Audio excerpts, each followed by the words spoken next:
What's up, guys? Welcome back to another episode. In this one, we're going to be looking at something super exciting. You already know what it is because you clicked on this video. I have a quick question for you.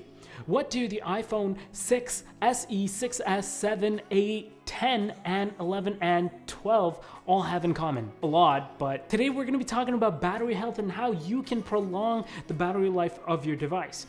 Cell phones have kind of become like a center point of our civilization. Like society now, literally, like pretty much majority of our day revolves around the cell phone.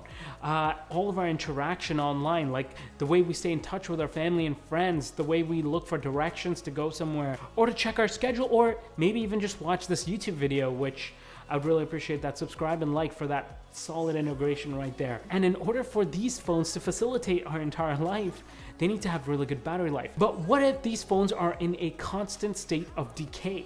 And that's exactly what's happening with these batteries, right? From the second you turn it on, the battery life starts churning down. Now, there's several things that actually impact your battery life when you're using a phone, some of which we're gonna discuss in this video, but how you use your phone, what are your charging habits, and all of that makes a big difference on these phones. And nothing proves that better than looking at a whole bunch of used iPhones over the past several years. And that's exactly what we have here.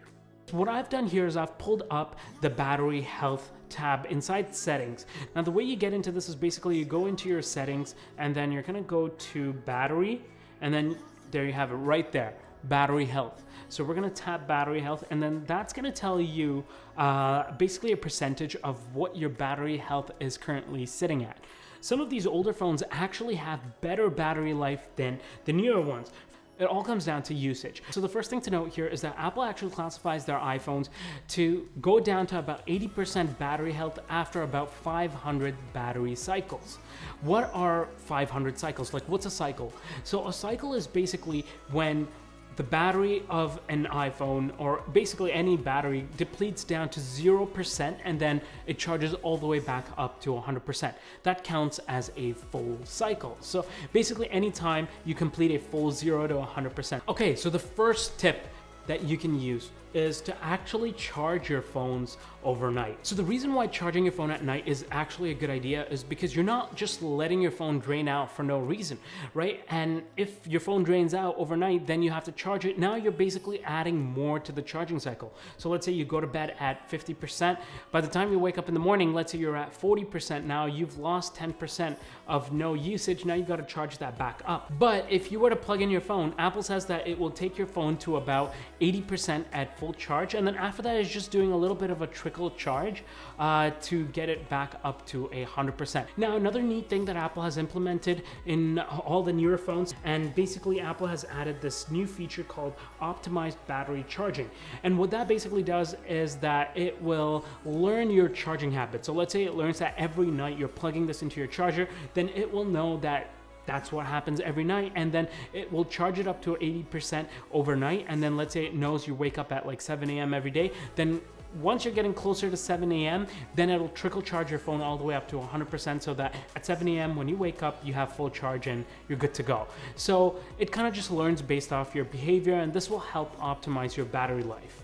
Now, the second tip we're going to mention is it is better to charge your phone in smaller increments throughout the day if you are able to, than to just let it drain all the way to 0% and then charge all the way from 0 to 100. So let's say, for example, you're going in your car and you have the ability to just plug in for Apple CarPlay or something like that, then don't be afraid to use that. Let it just trickle charge your phone, whatnot, and just keep the battery up. Number 3, don't use fast chargers if you don't need them. Like, sure, yeah, you can have the fast charger, you can use it whenever you need to, but for everyday usage, it's actually better, in our opinion, to not use a fast charger and just use a regular charger that will charge up your phone.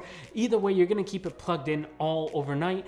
Why fast charge it to like close to 100% in like the first hour that you plug in overnight, and then the rest of the night it's just still staying charged? Tip number 4 is using wireless chargers on a daily basis. Wireless chargers basically require more power in order to charge your phone.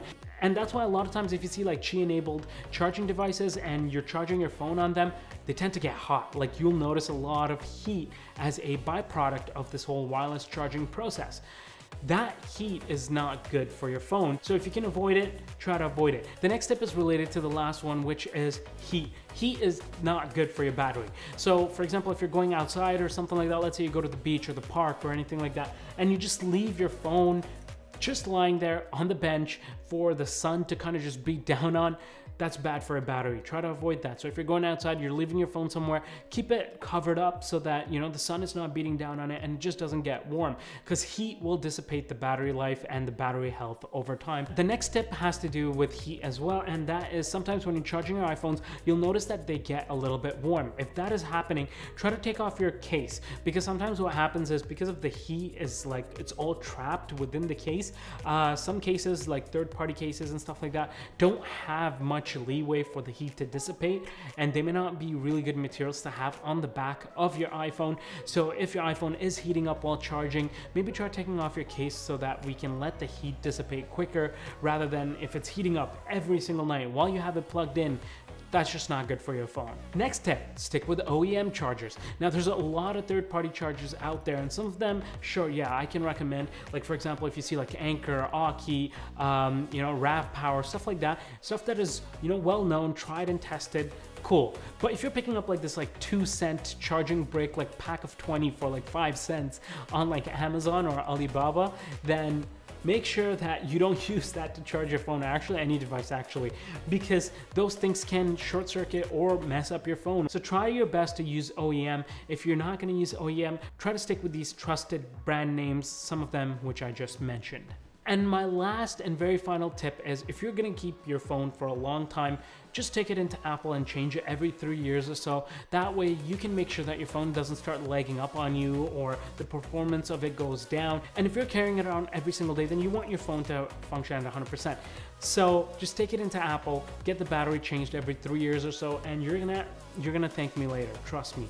All right, so that's about it for today. I hope you guys enjoyed this video and you found this video beneficial and helpful to you guys. Also, if you notice, we have a whole bunch of iPhones here, all of these guys here. So there's a whole bunch of exciting tests that we plan to run with these guys. We're going to be comparing some of them to the newer iPhones. We're going to be taking a look at different aspects of these guys. So if you guys are interested, then make sure you guys sub to the channel down below. We're going to put out a lot of tech content every single week, so make sure you guys give this video a like as well, so we can get this in front of more people, and it will help us to continue to deliver helpful content such as this video to you guys. Thank you so much for watching, and we will see you guys in the next one.